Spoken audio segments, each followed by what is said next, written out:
let's revisit this. Why not? Right? Let's revisit this one. Made this video about a month ago.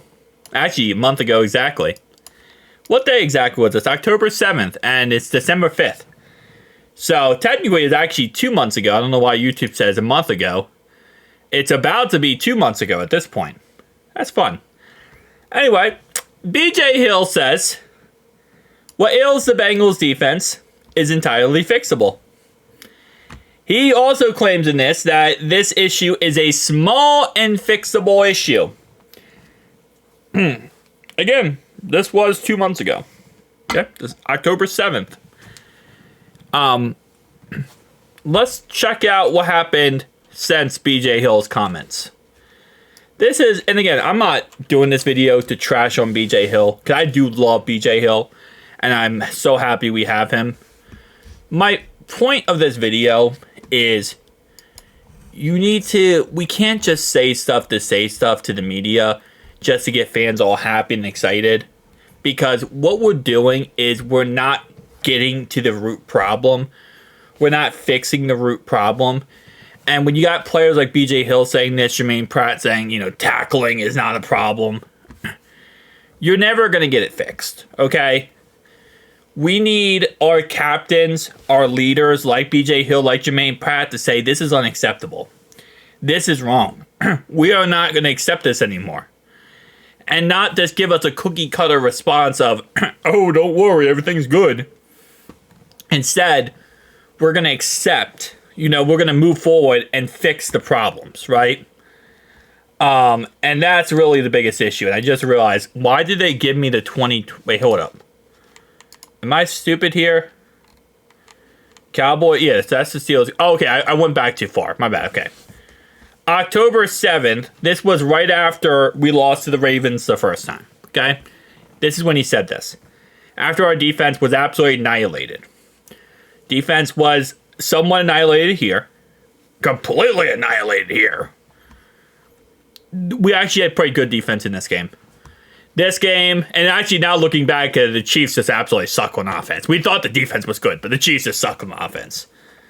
This game, our defense was very bad in the running defense game, right? So October 7th, after the Ravens game, which again is an absolutely atrocious game, our worst defensive performance of the year at that point, BJ Hill comes out and again says what he says, right? It's a simple fix. It's an easy fix.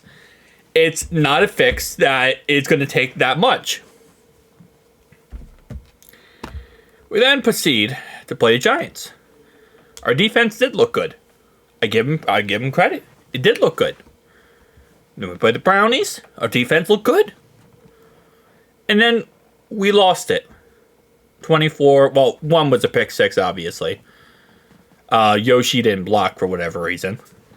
But 37 points, 24 points. Reality-wise, the defense gave up 17. 35 points, 34 points, 44 points. This is why, again, I'm tired of lip service. I'm tired of, oh yeah, don't worry, I have the answer for everything. I don't want the answer said out loud. I want the answer shown. I want the answer put into example. And listen, I understand that this is a front office issue. This is a coaching issue. This is something that the team as leadership and above the players, they need to fix this issue. But the fact is, and we already know this, and this is the God honest truth here, the front office, they don't want to fix it. They don't want change. The front office does not like change. They don't.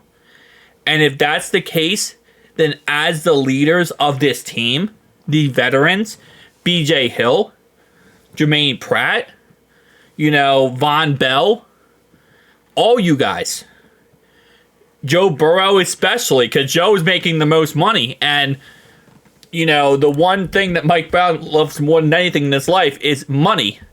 So if the people who he spent the most money on and invested in say something, it's going to be very, very powerful. I mean, I'm not saying that Joe Burrow has more control than Zach Taylor, but when Mike Brown cares more about money than this earth as itself, I promise you, Joe Burrow's opinion means a little bit more than Zach Taylor's does. Zach Taylor cost him $26 million. Joe Burrow has cost him over $270 million. Normally, you would say the coach means more than the quarterback. Come on now. To Mike Brown, who is the ideal embodiment of Mr. Krabs, the quarterback, and he looks at everyone like money signs, okay? Quarterback, that is not a quarterback. That is a money sign, and that money sign is $275 million. So, we need our captains to not sit here and say tackling is not a problem. To not sit here and say it's a simple and easy fix. We need our captains to stand up and say this is unacceptable. And until that happens, the front office is not going to listen to fans. They're not going to listen to us. And I know you might say, well, don't go to the game. Trust me, at this point, if you have, and I've done crazy research of the Bengals through the 90s. I have a whole docu-series on the channel about them. This front office, and I know during the 90s, it wasn't the front office, but it was Mike Brown. Mike Brown was still there. I mean, he was there the whole time. So, they're not going to, in any way, accept that they need to change. They're not. And it's going to take the players. It's going to take the team standing up. And that's what it comes down to. Because, again, like I said, you know, Mike Brown will forever sit in this mediocrity if we let him. Zach Taylor, I love Zach, but he has a very big ego. And I think his ego is keeping him, as long as he's OC, he's okay with what's going on. And he knows that, hey, listen, no one's going to kick him out. And that's a problem. You can't surround yourself with yes men who just want power. You need to surround yourself with very able-minded thinking individuals who will fight back against you, who will say you're wrong.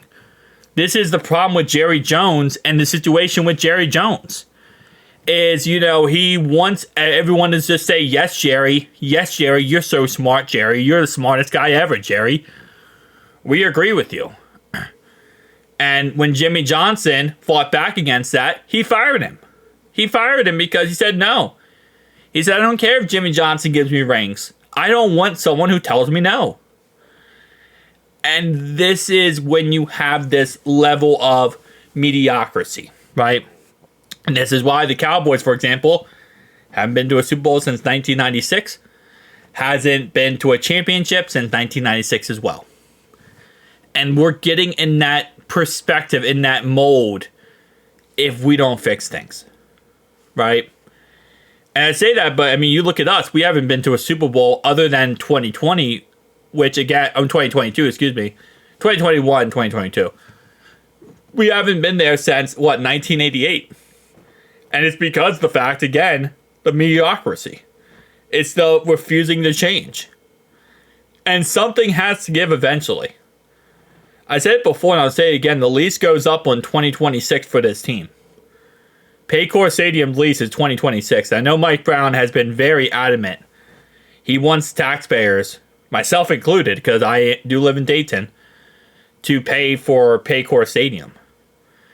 And I think the mentality is forever going to be the same thing of, no, we're not accepting that.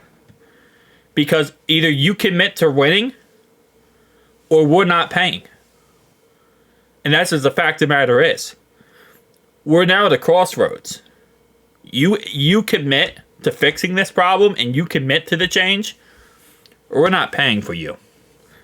Just God honest truth. Because it's unacceptable. It really is. This team this year was a Super Bowl team. And I know someone's going to say, oh no, it wasn't, blah, blah, blah, the players, whatever. It was. You put the correct coaches on this team with these players. You create the correct fundamentals of teaching them correctly through the preseason and training camp. You have a great team. You have a Super Bowl team. You had the pieces in order. And it goes down to, like I said before, with preseason, Zach Taylor not playing the starters through preseason. Playing one drive the whole preseason and thinking that's acceptable. These are all little bits and pieces that make up the big problem. And until you destroy those little bits and pieces and you accept them as a problem, you're not going to get change. And this is, again, why I said before about cleaning house. I still want to promote Zach Taylor to an advisor role. I still want to fire Frank Pollock 100%. I want to make Dan Pitcher, demote him back to quarterback coach, bring in Ben Johnson as head coach, fire Duke Tobin, get an actual GM in, to actually be able to do something here, not a quote unquote GM that's not really a GM in reality because Mike Brown doesn't want to pay one. We need an actual GM in there. We need actual people in there that can do something and look at all these issues and say, okay, enough is enough.